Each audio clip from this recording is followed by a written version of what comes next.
रात के 12 बजे कई सारे व्हाट्सएप ग्रुप में ऐसे मैसेजेस शेयर होते हैं जिनको कॉन्फिडेंशियल नाम दिया जाता है। इन व्हाट्सएप ग्रुप्स में वो सवाल थे जो अगले दिन लाखों बच्चों के पेपर में आने वाले थे। अगले दिन सुबह जब बच्चों ने अपनी पेन खोली ही थी, उनमें से कई सारे बच्चों के पास उन सारे क्वेश्चंस के आंसर आ चुके थे। ये कहानी किसी पिक्चर की नहीं है, ये कहानी इंडिया की है, ये कहानी एसएससी की है, ये कहानी उन लाखों बच्चों की है जो साल भर अपने पैसे खर्च करके मेहनत करते हैं और एग्जाम हॉल में पहुंचने के बाद उन्हें पता चलता है कि उनका एग्जामिनेशन पेपर ऑलरेडी लीक हो चुका है।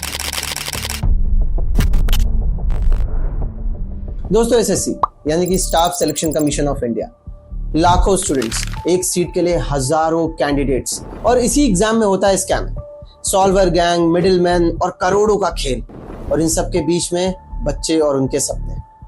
आज मैं आप लोगों को दिखाऊंगा कि किस तरीके से मशीनरी काम करती है, कौन से लोग हैं इसके पीछे, और क्या खुद सिस्टम इन लोगों का साथ दे रहा है इस स्कैम को करवाने के लिए। फरवरी 2018 दिल्ली के सीजीओ कॉम्प्लेक्स के बाहर हजारों बच्चों ने प्रोटेस्ट किया।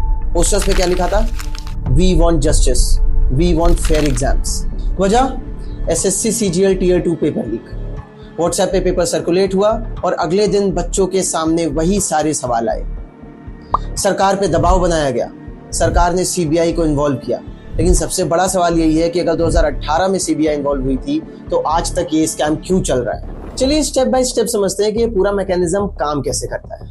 सबसे ऊपर के लेवल पे आता है इनसाइडर, जो कि एग्जामिनेशन हॉल का कोई अंदर का बंदा होता है या तो फिर कोई इन्विजिलेटर होता है जो पेपर की फोटो क्लिक करता है चुपके से, या उसके पास डायरेक्ट एक्सेस है इस वजह से। पेपर की फोटोज क्लिक होने के बाद तुरंत ही उन सारी फोटोज को व्हाट्सएप या टेलीग्राम के थ्रू हर जगह सर्कुलेट कर दिया जाता है। अब जस्ट बिकॉज ये सारे ही एप्लीकेशन इंक्रिप्टेड मैसेजेस की पॉलिसी को फॉलो करते हैं तो इनको ट्रैक कर पाना भी बहुत मुश्किल है, या तो फिर कोई इसे ट्रैक करना नहीं चाहता है। फिर अगले स्टेप में आते हैं सॉल्वर गैंग, जो कि किसी होटल रूम में, साइबर कैफे में या किसी कोचिंग माफिया के यहाँ बैठे होते हैं, जो क्वेश्चन पेपर के आते ही उसको सॉल्व करना शुरू करते हैं और ब्लूटूथ डिवाइसेस के थ्रू उसके सारे आंसर्स कैंडिडेट तक पहुंच जाते हैं। कोचिंग माफिया और खान सर के बारे में अगले वीडियो में बात करूंगा दोस्तों, सब्सक्राइब कर लेना। और फिर शुरू होता है पैसों का खेल।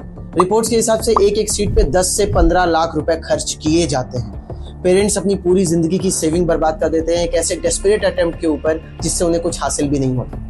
और सबसे ज्यादा बुरा तो उन बच्चों के लिए लगता है जो पूरे साल मेहनत करके पेपर देने आते हैं और पेपर लीक होने की वजह से उनकी मेहनत खराब हो जाती है। इस केस में कई सारे बड़े नाम सामने आए, जैसे उत्तराखंड पेपर लीक केस में अलेज मास्टरमाइंड हकम सिंह। रिपोर्ट्स के हिसाब से इन्होंने एक पेपर 12 से 15 लाख रुपए में बेचा। कई सारे स्टूडेंट्स और मिडिलमैन अरेस्ट हुए।